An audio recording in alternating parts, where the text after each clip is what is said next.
Ben Johnson did this. Worked out okay for him. Ben Johnson gets introduced to the Chicago media. Oh, there's going to be a lot of fake laughter today, Paulie. They want Ben Johnson to be charismatic and funny. He's playing to a home crowd. Yeah. He's going to say something like, "Man, it's time to go to work." Work. Funny. Good one. Oh. Yes, Paul. Coach, have you tried the pizza yet in our fair city? A lot of fake laughter today. A lot of fake laughter. Don't need to do that with Tom Verducci. He's very serious. Very serious. He joins us on loan from MLB. Not funny at all, actually. No. He's got a nice smile. He just, Tom and great hair. He's just not known. He's doesn't have the one-liners that Ken Rosenthal has. MLB Network, Fox Sports analyst, and a senior writer for Sports Illustrated. Good morning, Tom. Good morning. I don't know whether to compliment you on that intro or crush you, but well done. Your reaction to the Hall of Fame vote? Yeah, not surprising. I actually had written my story before the announcement was made, thinking it would be these three. Wagner got in a little higher than I thought, considering he was just 5 short last year. And the Ichiro thing, one person not voting for them, Dan, it's not a big deal for me. I'm like, put away the pitchforks and the torches. It has no equation to the worth of the player, right? Mariano Rivera is not the greatest player in baseball history. I would like to know the reason, don't get me wrong. Someone must have a legitimate reason, I hope, for leaving him off the ballot. I'd like that person to explain himself, but I don't get upset about it. No, it's not like, take away his voting privileges because he didn't vote the way he's, quote unquote, supposed to vote. I'm not buying that. But should the ballot be made public? Yeah, listen, we're in the business of journalism, business of transparency. When we get that ballot, we're able to check a box that says, would you like the BBWAA to make this ballot public after the announcement? And most of us always do, right? But it is a choice. It's not an obligation. I would have no problem with making it public. Dan, I would prefer that it all be public, but you cannot reveal your ballot until after the announcement is made. Can you imagine, like, the Grammys coming up, the Academy Awards? There was a running tracker of who was leading. No, I don't want that. I just want to hear the announcement when it's made of who won and what the vote totals were. I don't want it to influence the election, and I want to hold off the surprise, frankly. Well, that's what it is with the Heisman. They say, don't reveal your ballot. And I always wait until after, and then I say, this is who I voted for and why I voted for them. But look, I'm proud to have that opportunity, so I don't want to hide from it. I would just be curious why this voter didn't vote for Ichiro. Like, what was it that bothered you? Or sometimes, as you know, voters will give a vote to somebody else so they can get a little bit of a boost because this other guy is already going to get into the Hall of Fame. Yeah, I've heard of that in the past. It's tough to think that's in play this time, Dan. This was not necessarily a really deep ballot where you're fighting to keep guys on the 8, 9, 10 spots in the ballot. Now, listen, Ichiro, to me, is a no-brainer, right? 3,000 hits, 300 average, 500 stolen bases. One of only 5 guys to do that, a handful of guys. But, I mean, he does have the lowest adjusted OPS for any corner outfielder in the Hall of Fame. He was a singles hitter who didn't walk and didn't hit for extra bases. You want to hold that against him? I don't. But I like you, I would like to know what it was. It's interesting. He came up for the Japanese Baseball Hall of Fame ballot as well, and only polled about 93% over there. So I don't know. I don't know what's going on. Maybe bad that he left. Yeah, there you go. He didn't last long enough over there. I think he had 1,000 hits over there. It wasn't good enough.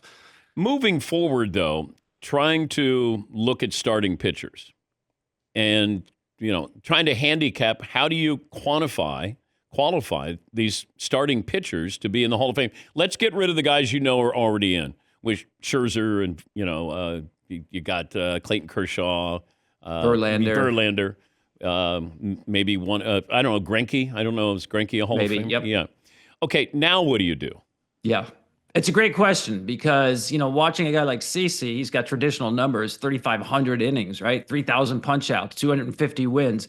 That's kind of easy. But those, I don't want to say he's the last of them, but it's far and few between. So you're starting to now, I think, see a really seismic change in voting. And I think Felix Hernandez is kind of the canary in the coal mine here, right? His peak actually was better than CC Sabathia's. He just threw so many innings at 19, 20, 21 that he didn't last in his 30s.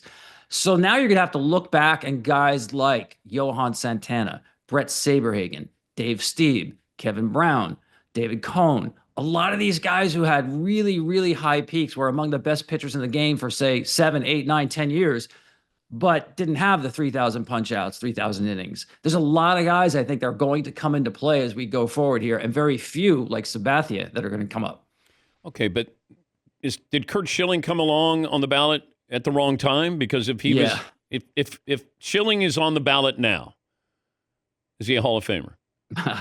If he takes down his social media account and stays quiet, I mean, really, that's why he's not in the Hall of Fame. He opened his mouth and people didn't like it. I voted for him every year. To me, he was Don Drysdale with a better postseason. Curt Schilling was a history changer.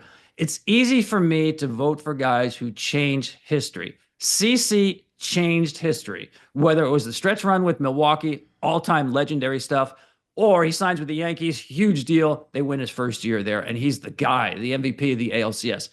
Schilling changed history. We can think about games at the top of our head that he influenced, essentially won himself. That, to me, is a Hall of Famer.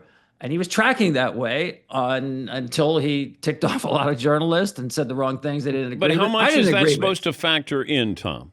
Yeah, I don't think it does, Dan. I think, listen, I didn't agree with what he said, but I vote on someone's playing But career. he didn't cheat the game. You got guys who cheated the game, and we want them in the Hall of Fame. That's my big beef with PEDs, Dan. It really affects how the game is played, the competitive aspect of the game. The most basic rule of competing in sports is play fairly. You hear it on the playground, you hear it in Major League Baseball. Don't create an uneven playing field. What Schilling did as a player, I don't see any evidence that, what his political views, his social views affected how he played the game. So I'm with you on that. It's not to say that you ignore it. You can disagree with it, as I do, but doesn't mean you have to say, oh, therefore I'm not voting for the Hall of Fame. Very interesting to see what happens now because he's off the writer's ballot. If a room full of 16 people in a Veterans Committee, 12 of them think, yeah, we're going to look past what he said and put him in the Hall of Fame. I'll leave you with this, with the Dodgers and the amount of money that they're spending. They're not breaking any rules. If that's my ownership, I'm thrilled that they want to ensure we're going to have a great team. Is there any recourse with baseball of doing anything about this in the future?